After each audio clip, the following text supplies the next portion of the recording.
dan sekarang beliau menjabat sebagai Wakil Pimpinan Redaksi Radar Malang.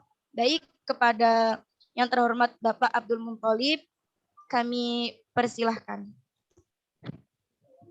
Baik. Bismillahirrahmanirrahim. Assalamualaikum warahmatullahi wabarakatuh. Waalaikumsalam warahmatullahi. Nahmaduhu wa nasta'inuhu wa nastaghfiruh wa na'udzu billahi min syururi anfusina wa min sayyiati a'malina may yahdihillahu famay yudhillalah wa may yudlil fala hadiyalah. Allahumma shalli ala sayyidina Muhammad wa ala ali sayyidina Muhammad. Yang saya hormati Dekan Fakultas Syariah UIN Maulana Malik Ibrahim, para pembina AMPS ya, AMPS atau apa yang hukum keluarga, moderator, ketua panitia dan pembina jurnalistik. Pertama izinkan saya mengucap rasa syukur kehadirat Allah Subhanahu wa taala pada malam hari ini saya bisa bersilaturahmi dengan teman-teman semua yang sesungguhnya saya juga masih bagian dari keluarga, kalau masih diakui keluarga dari Fakultas Syariah, karena ketika kali pertama saya kuliah di UIN itu saya masuk di Fakultas Syariah. Jadi barangkali saya adalah angkatan pertama di Fakultas Syariah sebelum pecah menjadi dua, yakni Fakultas Ekonomi dan Fakultas Syariah. Jadi saya bagian dari Fakultas Syariah sesungguhnya sampai hari ini. Nah, kemudian kenapa saya sebut saya ini bagian dari keluarga UIN juga, karena saya juga masih, insya Allah masih mengampu lah di UIN, hanya beda fakultas. Jadi selama 10 tahun lah, ini tahun ke-10 saya masih mengampu di salah satu fakultas di UIN. Jadi kalau UIN ini sudah, saya anggap teman-teman ya adik saya lah, junior saya di kampus. Cuman tidak pernah ketemu gitu aja, bedanya itu. Apalagi workshop ini juga via online, jadi kelihatan hanya di layar saja yang saya tahu. Itu sekilas tentang saya, jadi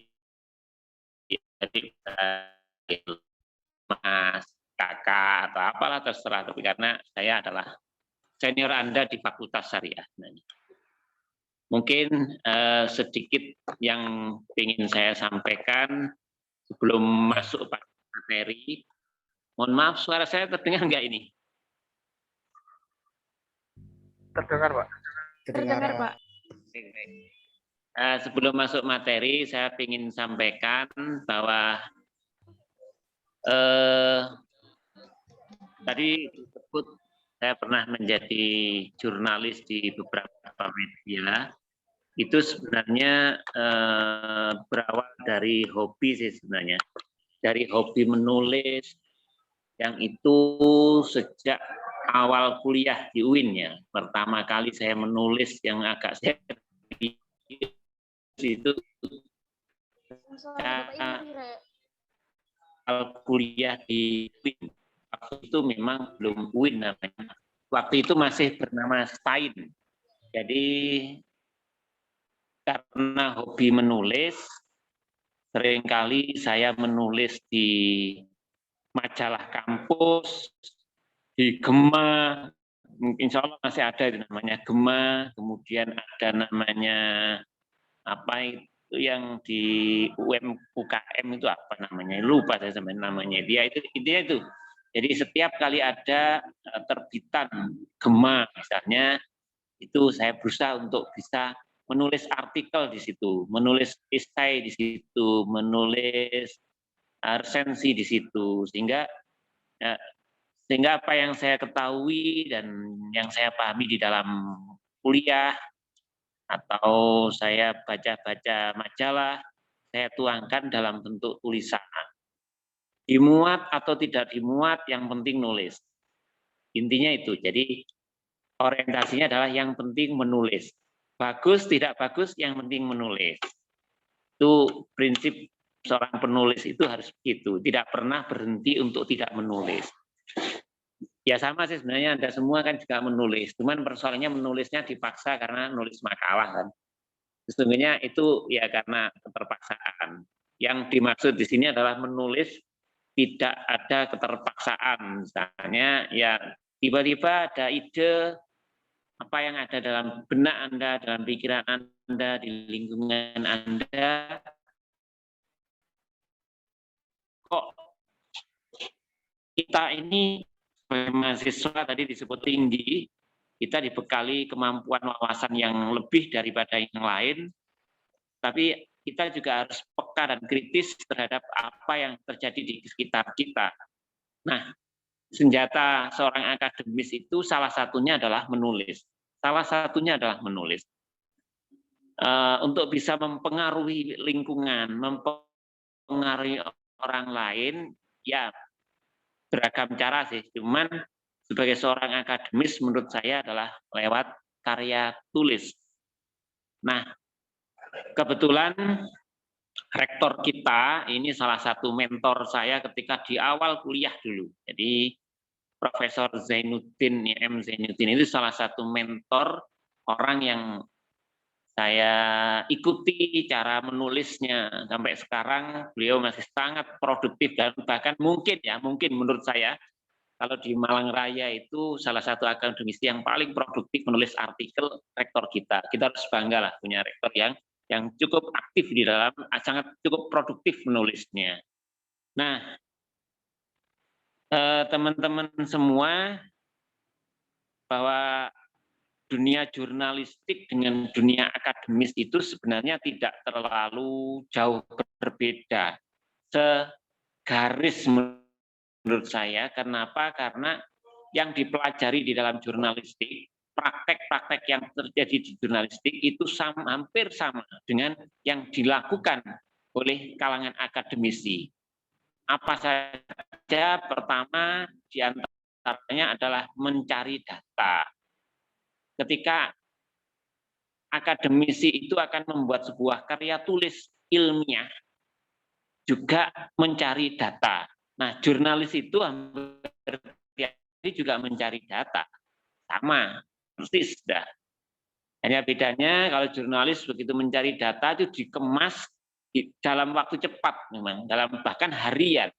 Kalau akademisi itu kan bulanan, apalagi yang molor-molor itu kan sampai 1 tahun juga belum kelar-kelar kan. Tapi kalau jurnalis itu mencari data hari itu, ditulis juga hari itu, sehingga ya effortnya lebih.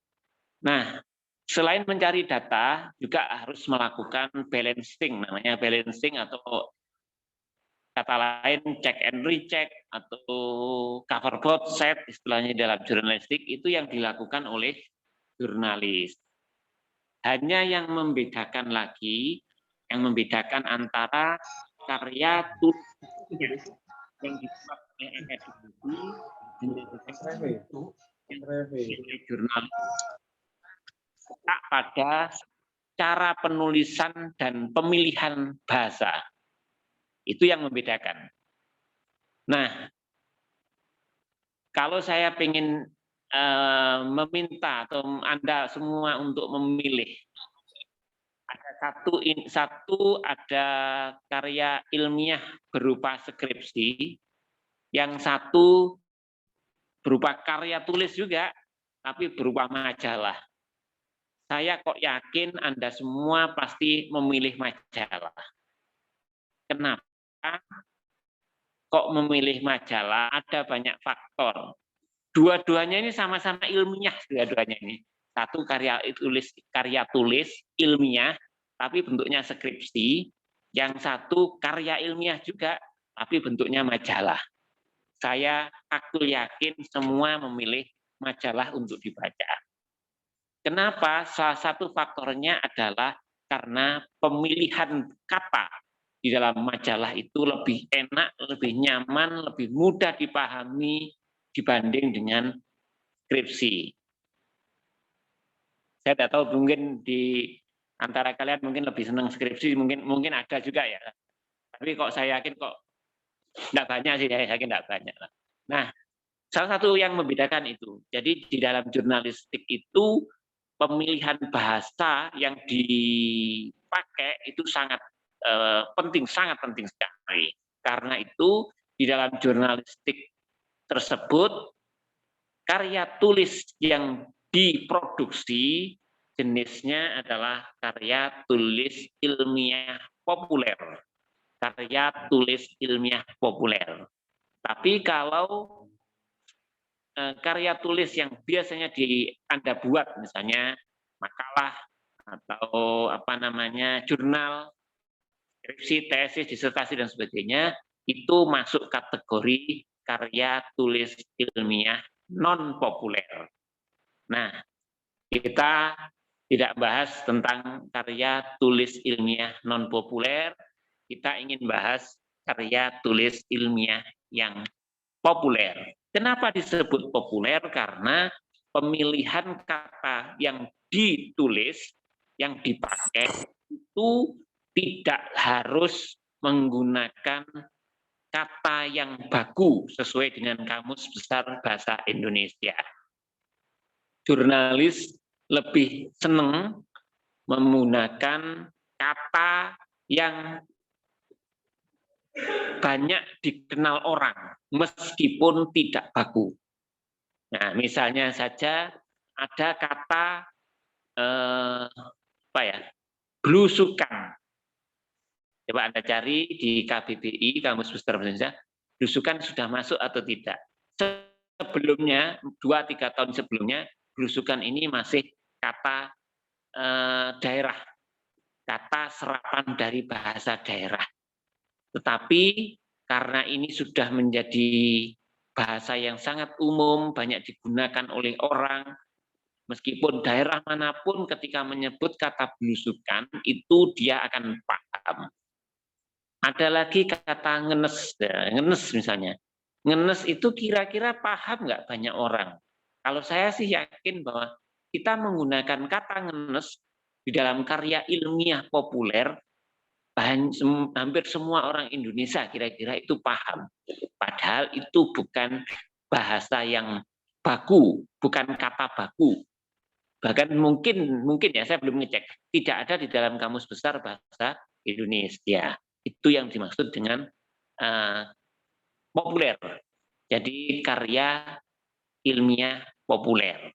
Itu yang membedakan, sekilas membedakan antara karya jurnalistik dengan karya ilmiah non populer. Nah, masuk pada materi, mungkin slide-nya bisa dibuka ya. Lanjut, next. Baik, ketika kita bicara tentang jurnalistik, itu seakan-akan kita bicara tentang seorang jurnalis, wartawan, reporter, dan lain sebagainya. Tapi sesungguhnya kita belajar jurnalistik itu tidak harus dan tidak hanya untuk seorang jurnalis. Kenapa? Karena apa yang dilakukan dalam apa yang ada dalam teori jurnalistik itu banyak sekali manfaatnya untuk siapapun yang bukan jurnalis.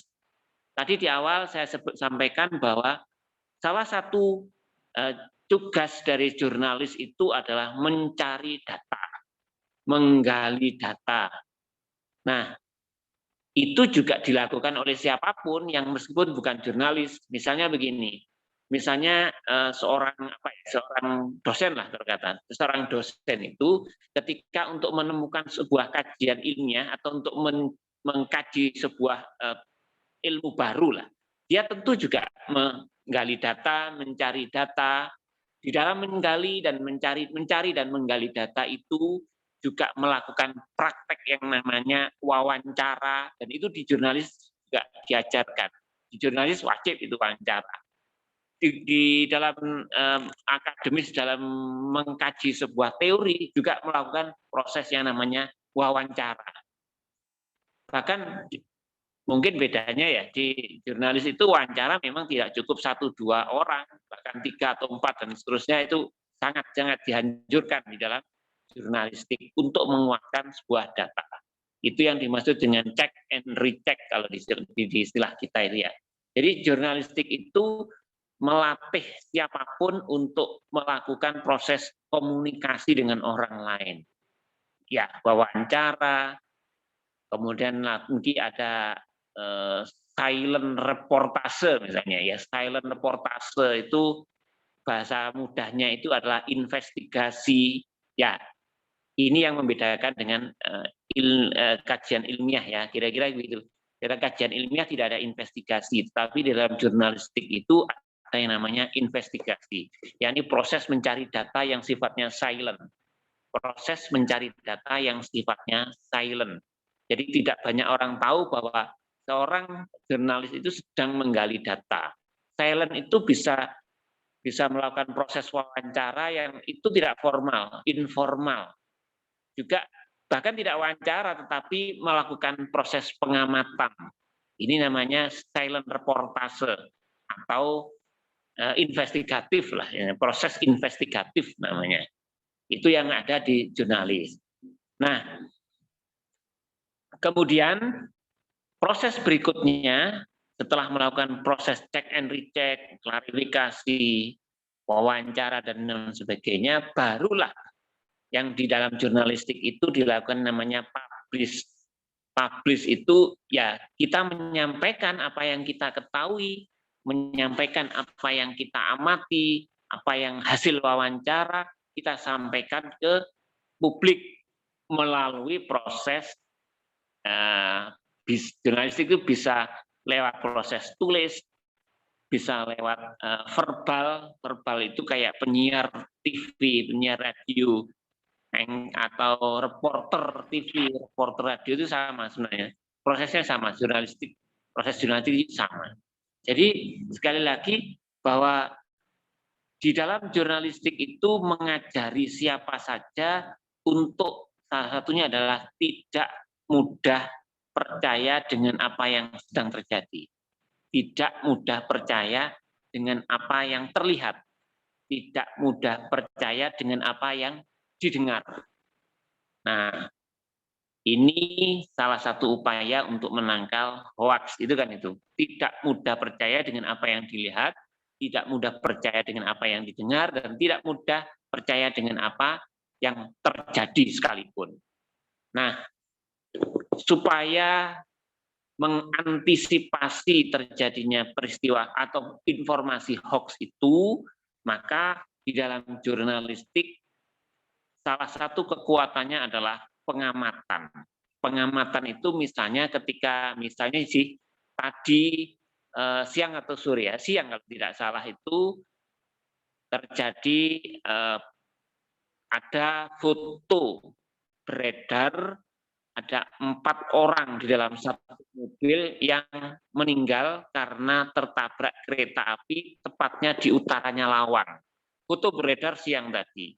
Nah, kalau kita sebagai seorang jurnalis tentu tidak langsung percaya bahwa itu tabrakan antara mobil dengan kereta api. Proses yang kita lakukan pertama adalah mencoba konfirmasi kepada pihak yang berwenang di daerah lokasi yang disebut, misalnya di daerah Lawang misalnya. Kita tentu melakukan proses klarifikasi, konfirmasi ke pihak berwenang. Siapa yang berwenang di sana? Tentu kepolisian. Kita tanya kepolisian di Lawang misalnya, Pak, apa betul foto yang menampilkan ada 4 korban di dalam satu mobil tertabrak kereta api? Nah, ketika polisinya menyatakan, oh ya betul. Nah, kita tentu tidak puas dengan jawaban itu. Untuk memastikan bahwa itu memang benar-benar terjadi, langkah berikutnya adalah melakukan pengamatan. Pengamatan itu apa? Datang ke lokasi. Datang ke lokasi, menyaksikan sendiri, dan bisa mendeskripsikan suasana seperti apa yang terjadi di lokasi dan sebagainya. ketika dua tahapan ini sudah dilakukan, jadi konfirmasi sudah, tentu konfirmasi tidak cukup hanya ke polisi, konfirmasinya banyak ke saksi, warga sekitar, kepada pihak, misalnya kalau misalnya itu ada kereta api, ya kepada pihak kereta api, masinisnya dan sebagainya kita tanya, dan kita juga ngamati langsung ketika dua tahapan ini sudah benar-benar meyakinkan, yakin, baru itu boleh dipublish. Demikian rumitnya menurut saya proses jurnalistik yang dilakukan supaya terhindar dari informasi hoax. Apalagi di era sekarang, digitalisasi yang demikian masif, itu dituntut untuk kita lebih hati-hati dalam menyampaikan dan mempublish apapun, karena sangat rawan terjadi informasi bohong. UIN tentu, teman-teman UIN tentu sangat paham bagaimana informasi hoax itu sudah diingatkan di zaman dulu lah. Karena hoax itu yang kali pertama membuat hoax itu siapa kira-kira? Teman-teman tahu nggak siapa sih pencipta hoax pertama dalam di dunia ini siapa? Yang saya tahu sih iblis ya. Iblis itu membuat hoax pertama ketika menginformasikan ke Nabi Adam. Tapi kalau tidak ada hoax mungkin kita juga tidak ada di dunia kira-kira. Karena Nabi Adam itu tuh diturunkan ke dunia karena menjadi korban hoaxnya iblis. Disampaikan bahwa buah khuldi itu sangat manjur bagi Nabi Adam agar abadi di surga kan begitu. Itu hoax kan. Sayangnya Nabi Adam tidak melakukan proses jurnalistik kira-kira begitu zaman dulu itu. Harusnya kan konfirmasi dulu ke Gusti Allah waktu itu. Dan betul nggak Gusti Allah nama buah khuldi itu menjadi abadi? Enggak, akhirnya ya langsung dimakan. Karena dimakan ternyata itu hoax, itu menjadi sebuah pelanggaran besar sehingga diturunkan ke dunia. Maka karena hoax lah kita ada di dunia. Kira-kira begitulah. Nah, hoax itu sudah zaman Nabi Adam sudah ada itu sebenarnya. Nah, sekarang ini dengan teknologi yang sangat canggih, pemerintah pun juga sangat gencar menangkal hoax, makanya ada namanya mesin pengais konten ya.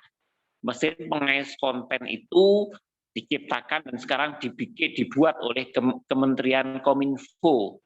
Ya, mereka punya mesin namanya mesin pengais konten. Ini untuk memfilter berita-berita hoax. Juga difilter lagi dengan Undang-Undang ITE nomor 11 tahun 2008 dengan berbagai pasalnya. Ini jurnalistik memang musuhnya salah satunya adalah informasi hoax. Karena informasi hoax ini muatannya banyak.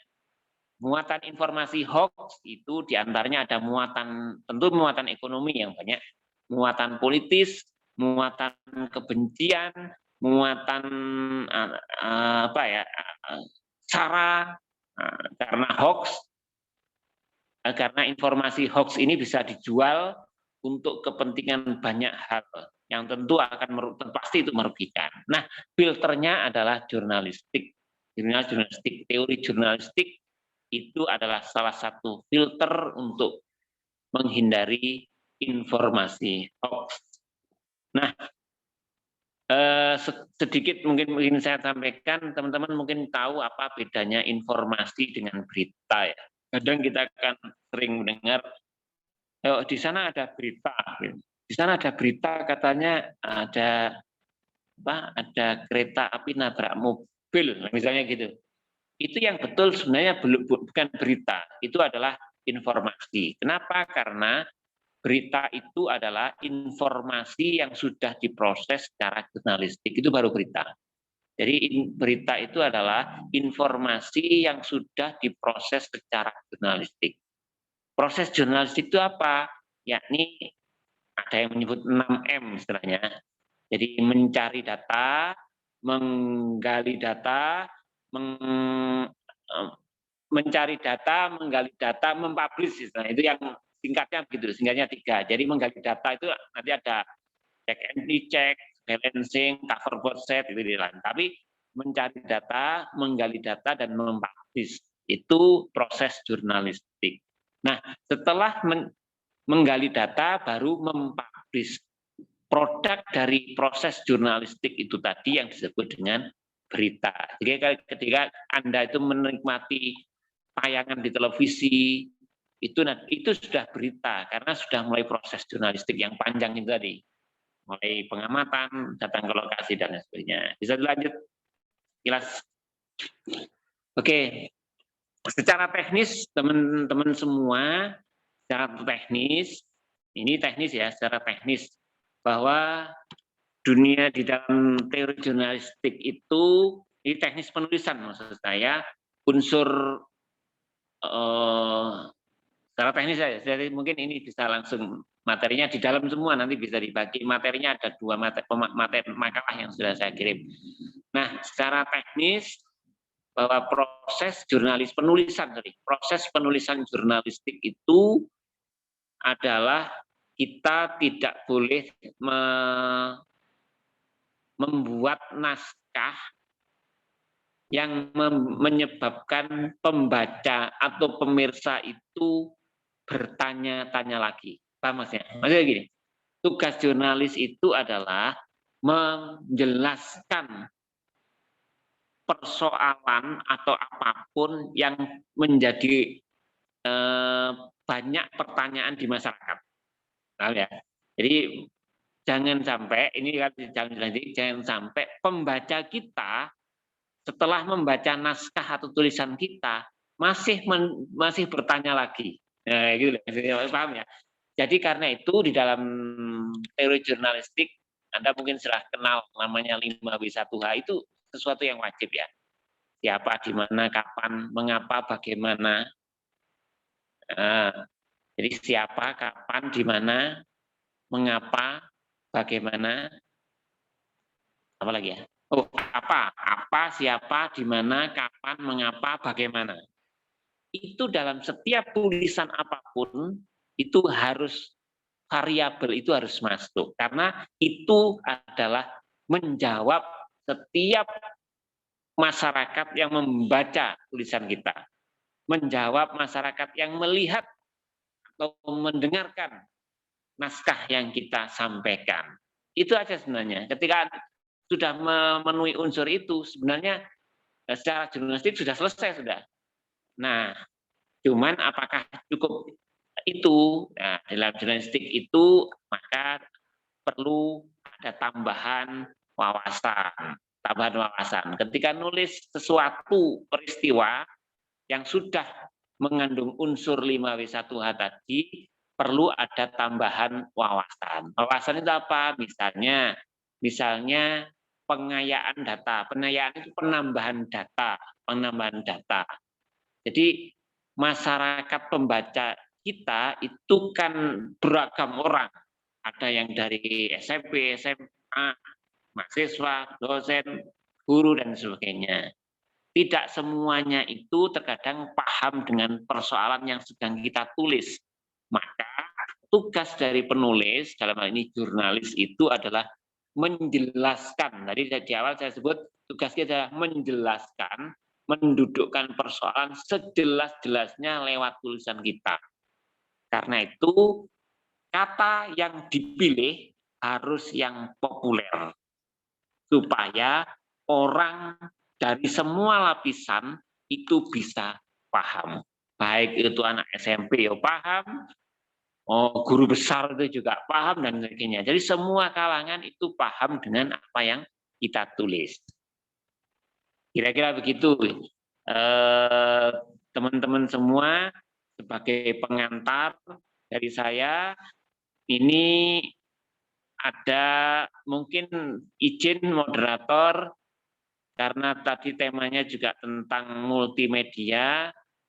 Ini Pak Bagas sudah siap untuk menyampaikan. Nanti sambung menyambung begitu aja. Monggo saya kembalikan lagi ke moderator untuk masuk materi multimedia. Monggo moderator, kami persilakan. Oke, terima kasih banyak kepada Bapak pemateri yang pertama yaitu Pak Abdul Muthalib. Ini langsung saja dilanjutkan materi yang kedua yakni multimedia yang akan disampaikan oleh Pak Bagas. Kepada beliau kami persilahkan. Oke. Assalamualaikum warahmatullahi wabarakatuh. Waalaikumsalam warahmatullahi wabarakatuh. Mohon izin ini menyampaikan kelanjutannya multimedia dari Pak Abdul Muthalib. Untuk multimedia sama jurnalistik di masa sekarang ini kan suaranya untuk multimedia sendiri sama jurnalistik di masa sekarang kan pasti pasti berkaitan ya. Karena siapa sih sekarang yang nggak punya HP, anak muda sekarang HP-nya bahkan sampai 2, 3 gitu. Nah, perkembangan yang saat ini biasanya kan yang disampaikan Pak Abdul Muthalib tadi tentang berita hoax. Besar sekali perkembangan multimedia ini tentang berita hoax.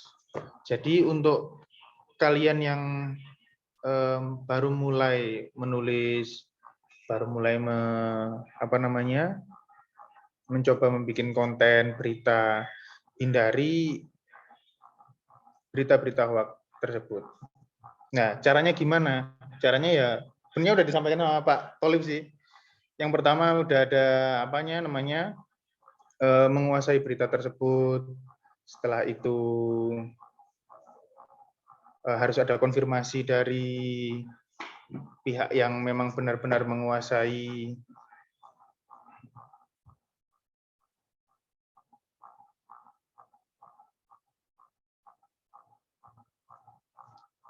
Nah, terus biasanya anak muda kan pinginnya berita yang atau konten yang diupload kan pengen viral gitu. Nah, ini nggak usah berbicara viral-viral dulu ya. Yang penting beritanya valid, nggak hoax. Yang penting beritanya benar, intinya gitulah. Akurasinya tingkat tinggi. Nah, baru kalau udah akurasinya tingkat tinggi, baru kita bisa berpikir tentang viral enggaknya.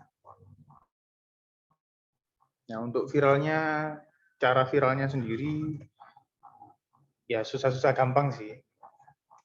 Ya kita kayak bikin konten-konten yang original, habis itu konten-konten yang kekinian, yang menggugah emosi. Contohnya kayak memberi konten menggugah emosi yang kasihan-kasihan gitu loh, yang ngasih ojek online, ngasih uang, ngasih makanan dan lain sebagainya. Habis itu pamer kekayaan, tapi ini jangan dicontoh lah. Nah, setelah kalian bisa membuat konten-konten yang original tersebut, kalian nanti share ke keluarga dulu, ke teman-teman dulu. Nggak usah berpikir viral dulu lah, yang penting bisa berjalan konsisten.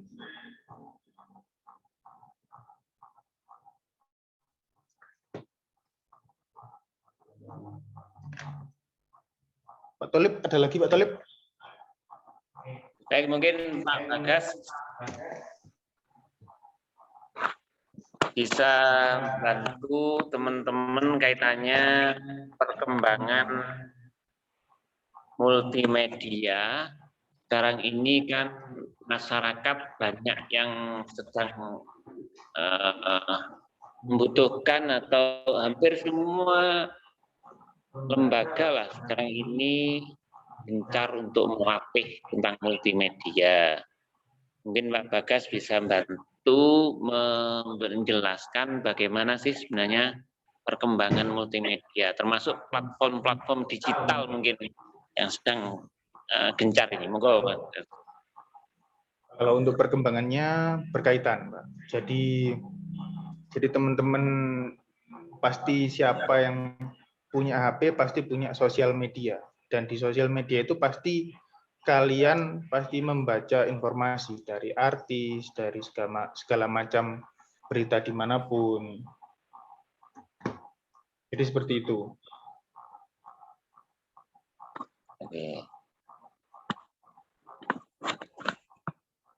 Terus ini Pak Bagas, ini saya sambung ya moderator ya, saya hidup lah. Jadi Pak Bagas, ini anak-anak muda itu yang lagi gabung dengan platform misalnya TikTok dan banyak lah ya. Nah ini bagaimana sebenarnya menangkal supaya tidak disalahgunakan atau jadi Mas Bagas bisa ini adalah satu orang yang memproduksi TikTok, Instagram dan sebagainya. Betul. Dikeluarkan teman-teman. Teman-teman sendiri kan sering bikin status Instagram, WhatsApp Story dan lain sebagainya. Sebenarnya itu kan juga termasuk jurnalistik ya Pak Tholib ya. Tapi masih belum dikelola dengan baik. Misalkan kayak kalian berada di kecelakaan, ada teman-teman mahasiswa yang berada di lokasi, kalian story. Nah, itu aja sudah termasuk jurnalistik sebenarnya. Cuman bagaimana cara mengolahnya sendiri itu nanti masuk ke kaidah jurnalistik yang disampaikan Pak Abdul Munthalib tadi. Ya. Monggo Bu moderator mungkin ya bisa kita diskusi saja. Monggo. Baik, terima kasih. Jadi untuk sesi selanjutnya mungkin langsung diskusi bagi teman-teman peserta workshop ini, peserta webinar ini mungkin ada yang ditanyakan. Tapi sebenarnya saya sendiri ada pertanyaan ini Pak. Boleh gak sih? Jadi gini Pak, tadi kan jenengan cerita kalau misalkan jurnalistik itu nggak melalui beberapa prosedur gitu kan, nggak langsung. Nah, saya tuh kepo gitu kan, kalau jurnalistik itu kan harus cepet-cepet, gercep lah bahasa kita itu gercep, cari informasi itu gimana sih kayak alurnya gitu kan, kayak dapat berita tadi di sana ada kecelakaan gitu, terus langsung tanya tuh ke kantor polisi, bener nggak? Iya benar, terus kurang puas akhirnya langsung ke TKP, itu gimana gitu Pak, mungkin kok bisa gercep langsung turun beritanya itu turun menurun gitu,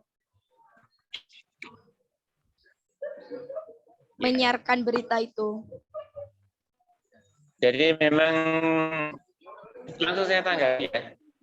Nggih. Ya, memang sekarang ini kecepatan menjadi salah satu ukuran media ini profesional atau tidak. Tetapi jangan lupa kecepatan itu jangan sampai mengabaikan akurasi. Jadi kalau kami meyakini bahwa akurasi itu nomor 1, nomor 2 adalah cepat. Untuk apa berita cepat tapi salah? Lebih baik cepat tapi benar. Tapi itu cukup resisten. Kenapa? Karena proses tahapan menuju akurat itu begitu panjang yang saya sebut di awal tadi itu. Meskipun misalnya kita melakukan konfirmasi kepada pihak yang berwenang, dan yang berwenang tadi menyatakan sudah benar, peristiwa itu betul, tetapi kita sebagai jurnalis selalu tidak percaya begitu saja. Menjadi jurnalis tidak boleh cepat percaya, harus cross check sendiri. Ini yang membutuhkan waktu, sehingga seorang jurnalis menurut saya itu kekuatannya, tadi di awal saya sebut kekuatannya adalah pengamatan lapangan. Tidak semua orang itu punya kemampuan untuk mau datang ke lokasi, melihat secara langsung ke kepala sendiri, gitu ya, di mata kepala sendiri dan sebagainya. Dan itu jurnalis lah itu yang mau melakukan itu, karena insting seorang jurnalis itu biasanya sudah terasa ya, sudah diasah. Kemudian rasa ingin tahunya sangat tinggi. Itu adalah jurnalis. Jadi rasa ingin tahu itu keponya sangat tinggi. Dia tidak bisa menerima kalau dia tidak melihat sendiri. dia tidak gampang percaya kalau dia tidak tahu sendiri. Selalu begitu yang dilakukan. Nah, untuk kecepatan dapat informasi, atau apalagi kalau saat ini ya, kalau saat ini itu kan dengan media sosial yang demikian masif itu tidak sulit untuk mendapatkan informasi, apalagi misalnya kami sebagai jurnalis itu tentu punya jaringan ya, punya relasi di mana-mana, di semua tempat kita punya relasi yang itu menjadi sumber informasi kita. Sehingga itu yang disebut gercep, kok cepet banget sih dapat informasi. Ya karena kita juga punya jaringan di semua titik, di semua elemen. Kira-kira begitu ya, kira-kira begitu. Kalau nulis sebenarnya cepat ya. Yang susah adalah memastikan data itu akurat. Mencari data banyak-banyaknya dan itu akurat. Kalau nulisnya cepat sih, teman-teman, itu cepat lah kalau nulis. Ya, mencari datanya yang agak lama. Kira-kira begitu, Mbak Moderator. Baik, terima kasih. Gimana untuk peserta atau teman-teman, ada yang mau didiskusikan, mau ditanyakan? Monggo. Bisa Izin langsung. bertanya. Nggih, monggo. Izin bertanya nggih. Monggo. Untuk para pemula yang terjun di dunia jurnal itu biasanya kan mereka kan mempunyai rasa yang was-was begitu ya. Jika mereka membuat suatu karya, kemudian itu Pak, hasil karya itu agak bertentangan begitu dengan karya orang lain. Yang mana dia itu baru terjun di dunia begitu kan, dunia jurnalistik. Terus terdapat kesalahan begitu. Dan kabar itu sudah terjun begitu di dunia masyarakat. Apakah ada suatu langkah untuk bisa mengatasi begitu, Pak? Soalnya kan biasanya kan banyak kabar-kabar hoax gitu kan. Itu pun dengan orang-orang baru zaman sekarang yang dengan teknik internet yang begitu cepat luas begitu, Pak. Apakah kadang kita kan buat story gitu kan, kadang kita salah kata-kata, kadang menyinggung begitu, Pak. Baik. Jadi di dalam jurnalistik itu ada namanya hak jawab ya. Ini menjadi senjata jurnalistik. Tapi ini kalau bisa jangan sampai dilakukan. Kita sendiri itu juga beberapa kali mengalami hal yang sama. Khususnya kaitannya dengan akurasi data. Akurasi data itu yang paling penting adalah salah satunya ya, contoh kecil adalah jangan sampai kita salah, misalnya menulis yang di kriminal itu biasanya banyak yang salah itu menulis tersangka menjadi korban atau sebaliknya korban menjadi tersangka. Ini beberapa kali itu salah. Ini kesalahan yang paling fatal di dalam jurnalistik. Karena apa? Ini kembali ke persoalan trust, kembali ke persoalan kepercayaan. Lantas tadi menyambung ke pertanyaan, lantas kalau sudah terjadi seperti itu apa yang harus dilakukan? Maka yang harus dilakukan adalah secepat mungkin untuk melakukan ralat. Ini menjadi sebuah kewajiban, tidak boleh ditunda. Secepat mungkin. Nah, kalau di media online, secepat mungkin harus di take down, atau apa istilahnya ya, di del atau di take down. Kalau di YouTube itu misalnya mungkin take down istilahnya, secepat mungkin. Nah, ketika upaya itu sudah kita lakukan, melakukan take down atau delete dalam waktu cepat, maka tidak ada akses hukum apapun, karena proses tahapan itu sudah dilakukan oleh penulisnya, oleh orang yang menguploadnya. Karena aturannya memang begitu. Beda lagi dengan ketika kita sudah terlanjur salah, kemudian tidak melakukan proses take down atau ralat, maka yang terjadi adalah kita sangat mungkin untuk dilakukan proses gugat ya, proses gugatan. Sangat mungkin ketika itu tidak cepat-cepat kita lakukan proses rawat atau proses. Memang tahapannya begitu. Termasuk di media sosial pun sama. Di media sosial. Apalagi di media sosial, kesalahannya resisten sekali. Kesalahannya sangat tinggi. Nah, kalau sudah salah begitu, wah risikonya besar sekali kalau kita tidak secepat mungkin untuk melakukan proses rawat.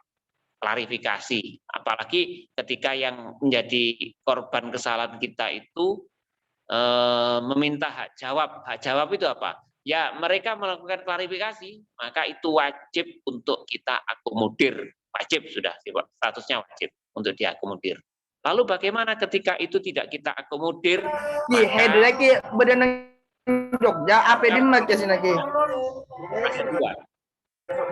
Maka prosesnya ada dua.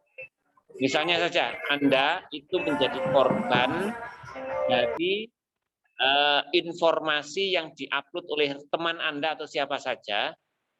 Nah, tahapan yang tadi tidak dilakukan oleh teman Anda yang melakukan kesalahan, Anda sebagai korban bisa melakukan dua. Satu, melaporkan ke polisi. Kedua, karena ada Undang-Undang Nomor 11 Tahun 2008 kaitannya dengan ITE, Informasi dan Transaksi Elektronik. Yang kedua adalah melaporkan ke Dewan Pers. Dan dua-duanya ini berpotensi pada ranah pidana.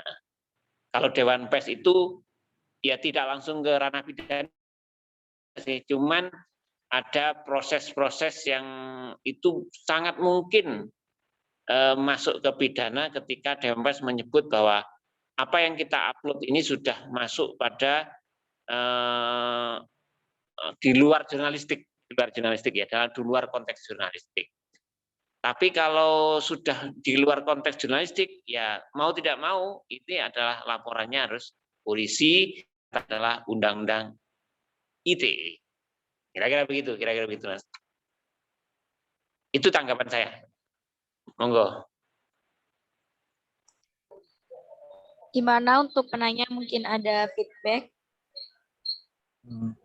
Baik, Pak. Pak, terima kasih. Oke. Terima kasih. Apakah ada pertanyaan lain dari teman-teman? Izin bertanya.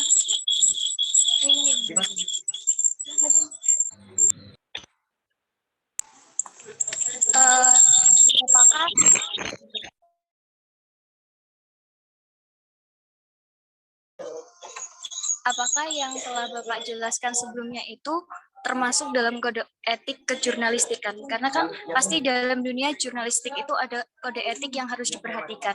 Jika ada kode etik apa saja yang harus diperhatikan dalam dunia kejurnalistikan? Terima kasih.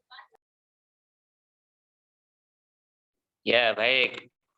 Jadi setiap profesi itu salah satu law of the game ya. Law of the game itu aturan main di dalam profesi apapun itu ada namanya kode etik. Itu betul. Kode etik ini adalah, kode itu kan aturan. Jadi yang mengatur tiap langkah atau kinerja profesi tersebut. Karena profesi kami adalah jurnalis, maka ada kode etik jurnalistik, KIJ namanya. Ada 11 aturan atau 11 pasal ya, pasal dalam kode etik yang itu mengatur setiap kerja, setiap proses kerja yang dilakukan oleh jurnalis. Nah, kode etik itu ya salah satunya tidak boleh menulis atau mempublish yang bersifat rahasia. Misalnya begini, misalkan saja ketika narasumber itu dari pemerintah misalnya, atau siapapun ya pejabat itu, kita sebagai jurnalis itu tahu ada informasi sangat penting, tapi narasumbernya menyatakan bahwa ini jangan dipublish dulu, karena ketika ini dipublish maka akan berdampak sosial yang sangat besar misalnya, maka akan terjadi kerusuhan misalnya, atau dan sebagainya, berdampak efek yang besar. Nah, di dalam kode etik ini kita harus patuh dengan aturan itu. Nah, ketika itu kita langgar, kita artinya melanggar kode etik jurnalistik. Dampak dari pelanggaran kode etik jurnalistik, satu, berdampak langsung kepada jurnalisnya, yang kedua berdampak pada medianya secara institusi. Itu contoh saja, salah satu contoh. Jadi kode etik ada 11 ya, ada 11 aturan ya. Sehingga sebenarnya ya, tata aturan ini sama sih sebenarnya di dunia profesi apapun sama, tidak dilarang. Misalnya salah satu contohnya adalah dilarang memfitnah. Setiap informasi yang ditulis tidak boleh mengandung unsur fitnah misalnya. Dilarang mempublish negatif anak di bawah umur misalnya begitu salah satu contohnya. Itu Mbak, kira-kira yang bisa saya sampaikan terkait dengan kode etik jurnalistik tentang tata kode atau kode aturan profesi jurnalis. Kira-kira begitu, ada 11 panjang itu kalau diceritain, itu salah satu contohnya. Baik, terima kasih. Apa ada pertanyaan lagi dari teman-teman? Ingin bertanya, Mbak Moderator. Ya, silakan. Bagaimana menghadapi apabila jurnalis agar tidak melibatkan emosi dalam atau opini subjektif dalam berita yang ditulisnya, yaitu seperti menggunakan kata-kata yang dianggap menyudutkan salah satu pihak dalam peristiwa tersebut, khususnya pada korban kekerasan. Sekian. Baik.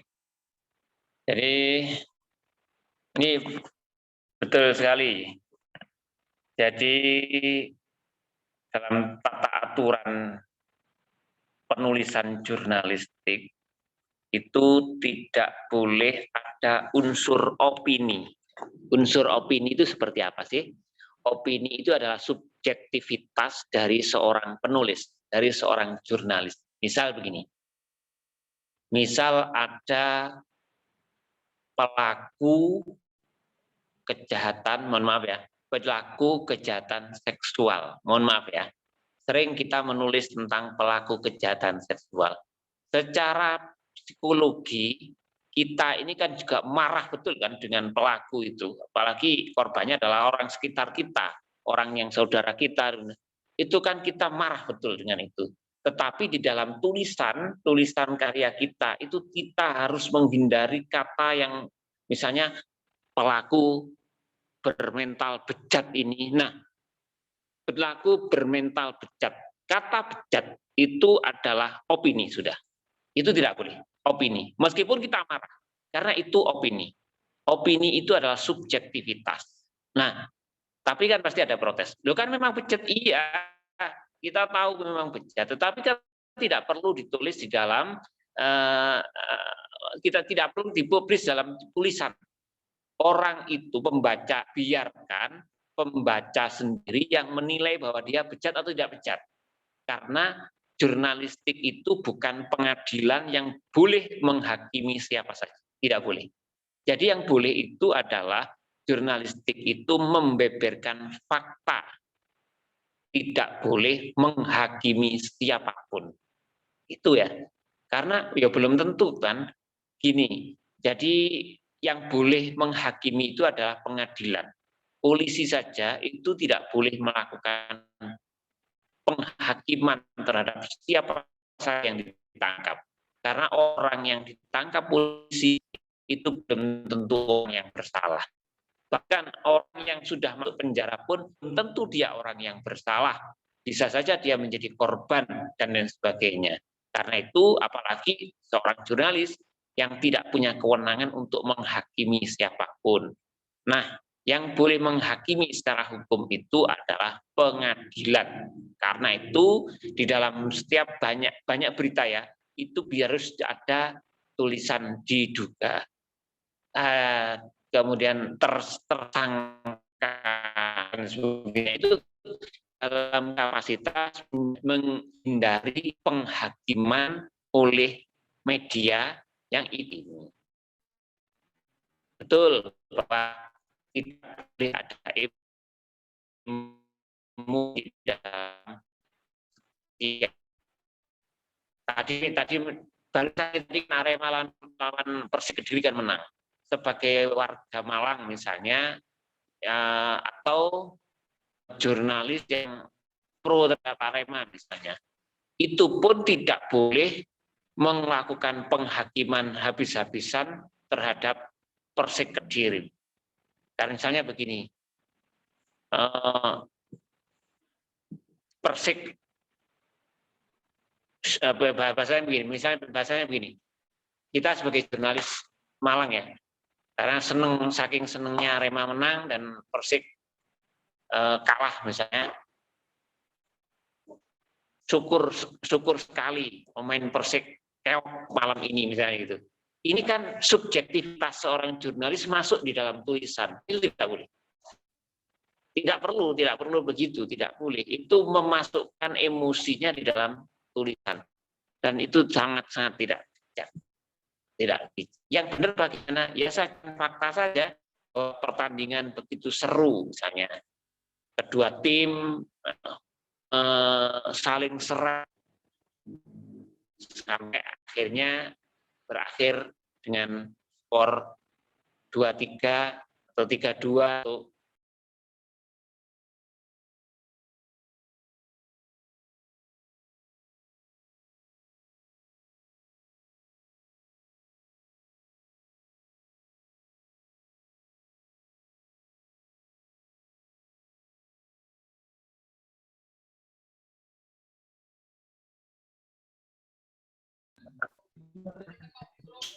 Sepertinya, oh ya, nyambung lagi. Kira-kira itu yang ditanggapi Mbak Moderator. baik, itu jadi Mbak Moderator, saya kembalikan ke Moderator. Jadi kesimpulannya, meskipun kita jadi jurnalis lokal kayak kita dari Malang, itu tetap harus objektif gitu ya Pak ya. Harus objektif. Betul. Okay. Mungkin teman-teman masih mau ada yang ditanyakan? Izin bertanya, moderator. Ya, silakan. Mungkin untuk pertanyaan dari saya sedikit, apakah ada ketentuan dan persyaratan agar karya kita bisa dimasukkan ke dalam Radar Malang, mungkin seperti itu Pak? Terima kasih sebelumnya. Mungkin gini Pak, maksudnya itu kalau kita misalkan punya karya nih, biasanya kan ada tuh salah satu produk di Radar Malang mungkin kayak koran gitu ya Pak ya, terus websitenya mungkin kalau misalkan kita punya karya cerpen atau apa, biasanya kan ada kolom sendiri itu gimana mungkin caranya ngirim karya kita biar bisa ditampilkan di produknya Radar Malang gitu mungkin ya yang ditanyakan. Ya, kira-kira begitu. Ya. Jadi memang ini saya cerita.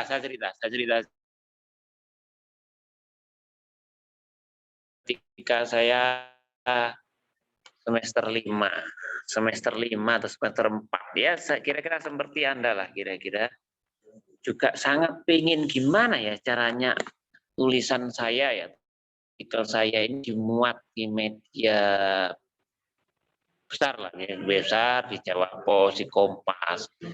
Itu saya juga pernah kepikiran begitu, seperti apa ya kalau nulis di kampus sudah berkali-kali dimuat misalnya gitu ya.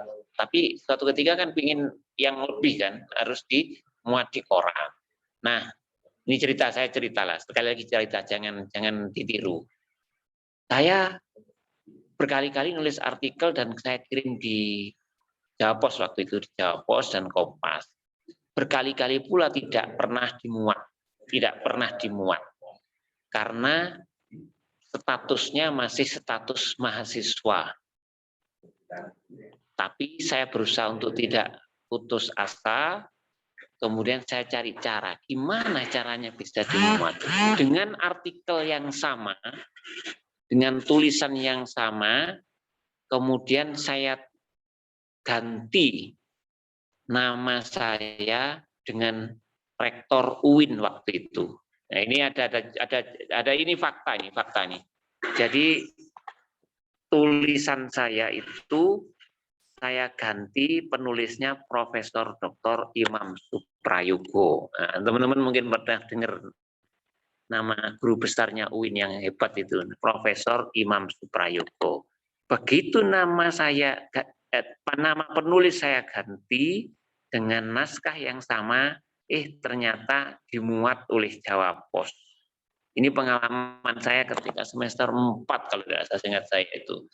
Sehingga dimuatlah tulisan itu. Padahal tulisannya sama plek, tidak berubah sama sekali dari tulisan yang awal saya kirim atas nama saya yang tidak dimuat.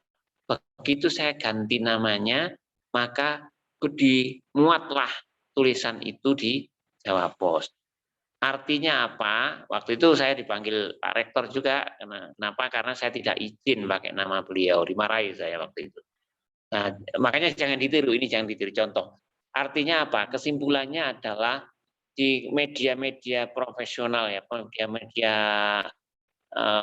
mainstream itu popularitas, kemudian kapasitas itu sangat menentukan untuk dimuat atau tidak dimuat. Dulu ya.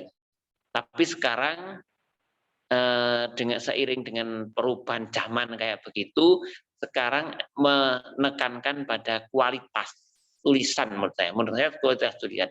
Meskipun Anda masih mahasiswa, tetapi ketika tulisannya itu momennya pas, timing, isunya pas dengan timing, tidak menutup mata itu bisa dimuat. Tidak menutup mata bisa ditayangkan, termasuk di media kami. Tentu kami menyeleksi, pasti kami menyeleksi. Itu tadi timingnya pas nggak, isunya pas nggak, kemudian tulisannya sudah jurnalistik atau belum ya. Kalau artikel yang dikirim adalah murni akademik, misalnya bahasanya populer non ilmiah, ilmiah non populer, ya tentu kami tidak bisa untuk menayangkan itu. Karena itu teman-teman silahkan, nggak masalah, kirim saja artikel atau apapun ke saya, nanti nomornya bisa diminta ke panitia. Itu saya coba untuk kasih feedback nanti kalau misalnya itu kurang layak. Kami kasih catatan, harusnya tulisannya kayak begini, nanti saya kasih catatan. Ini sekaligus kita praktek menulis dari peserta ini. Silakan nanti nulis artikel yang semampu Anda lah, dengan berbagai jenis tulisan yang Anda mampu, karena jenis tulisan banyak sekali.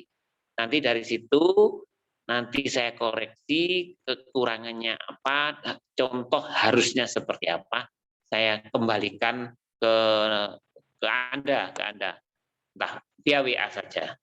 Itu Mas, kira-kira kami tidak bisa memberikan jaminan tulisan Anda muat atau tidak, karena kita juga tidak tahu kualitasnya pas atau tidak, timing itu momentumnya pas atau tidak. Begitu Mas. Prinsip kami sangat appreciate dengan karya-karya mahasiswa sepanjang itu memenuhi kriteria kami. Kira-kira begitu Mas. Mbak moderator, monggo kalau misalnya nanti ada yang mau kirim naskah, mohon dikirim nomor telepon saya. Bagaimana kepada saudara penanya? Sudah dijembatani. Ya, baik. Ya.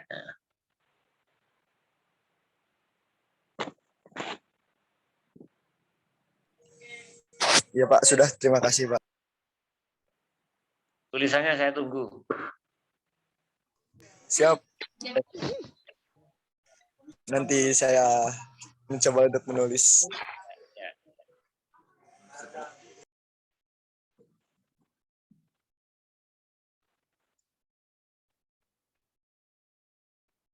Ya. Cukup ya Pak Moderator ya kira-kira ya.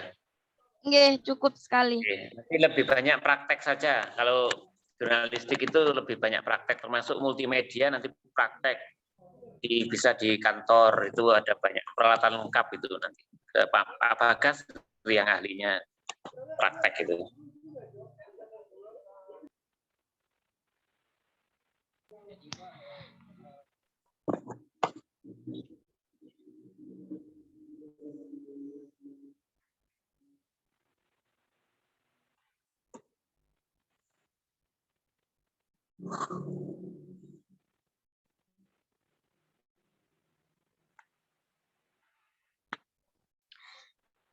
Ja-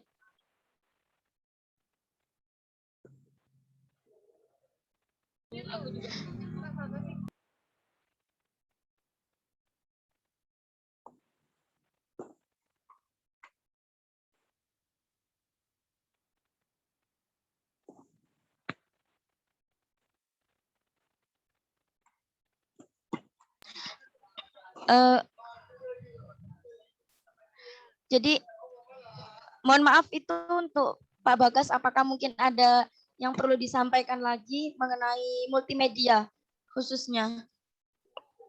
Ini mohon maaf ini Pak Bagas masih ada tugas mengerjakan ya multimedia juga ini di kantor.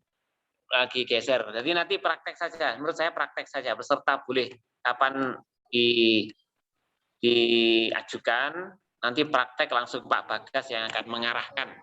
Langsung sudah. Kira-kira begitu. Nanti diagendakan saja. Pak Bagas lagi keluar. Via apa itu Pak kira-kira prakteknya? Ini mahasiswa belum bisa ke Malang ya, belum bisa tatap muka ya.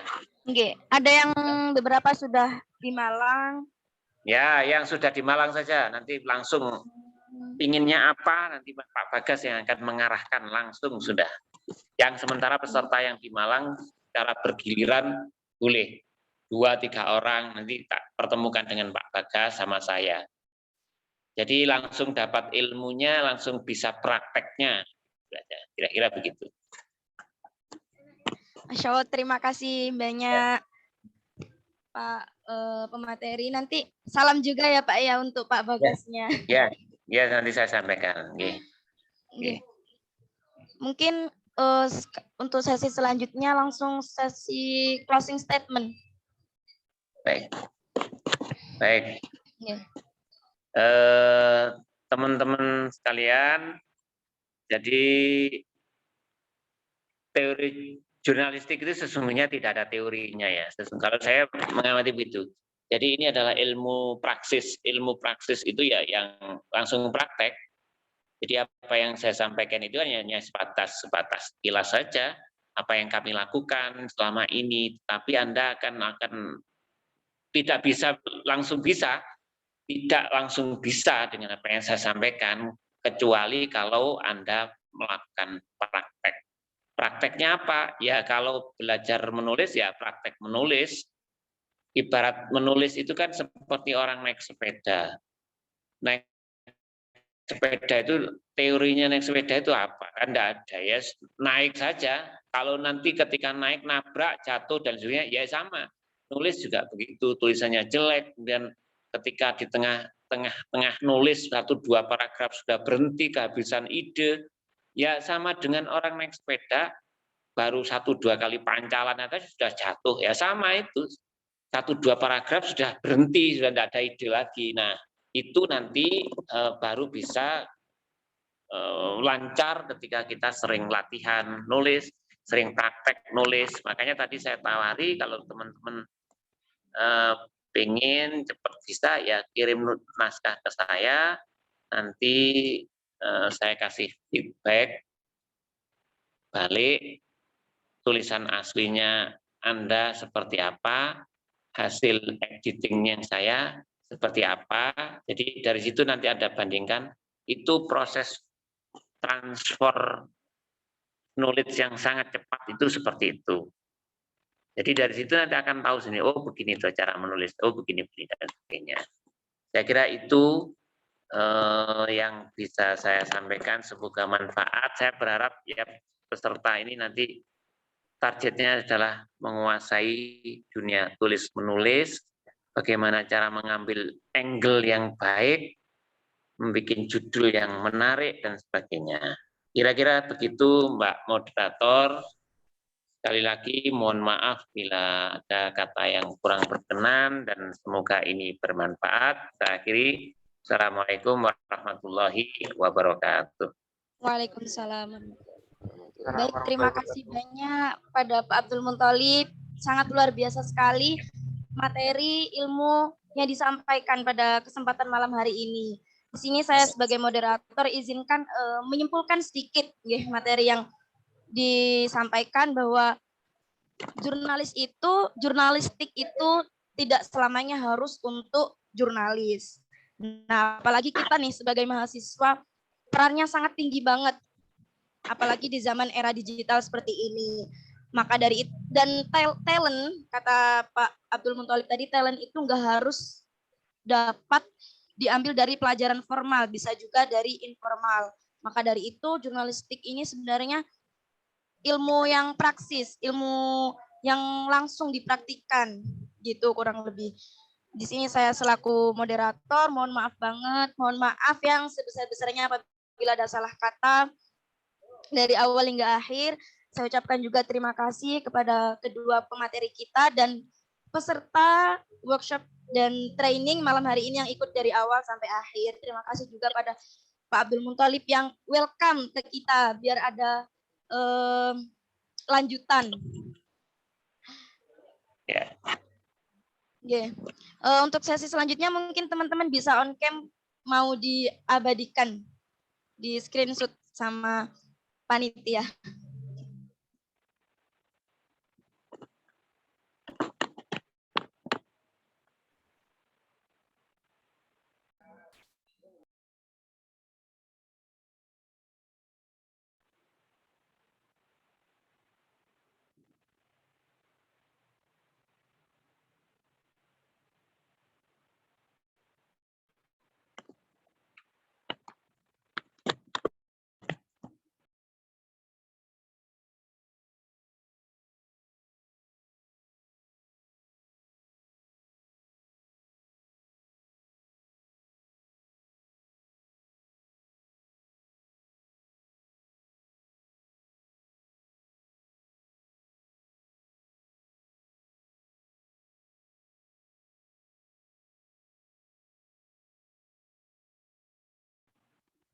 Slide 2.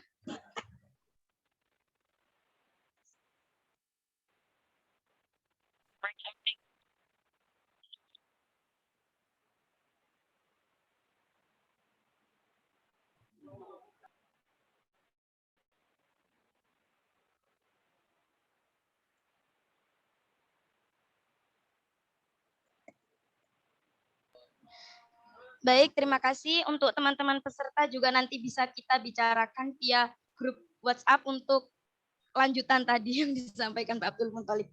Sekian dari kami, mohon maaf sekali lagi. Ihdinas siratal mustaqim. Wassalamualaikum warahmatullahi wabarakatuh. Waalaikumsalam warahmatullahi wabarakatuh.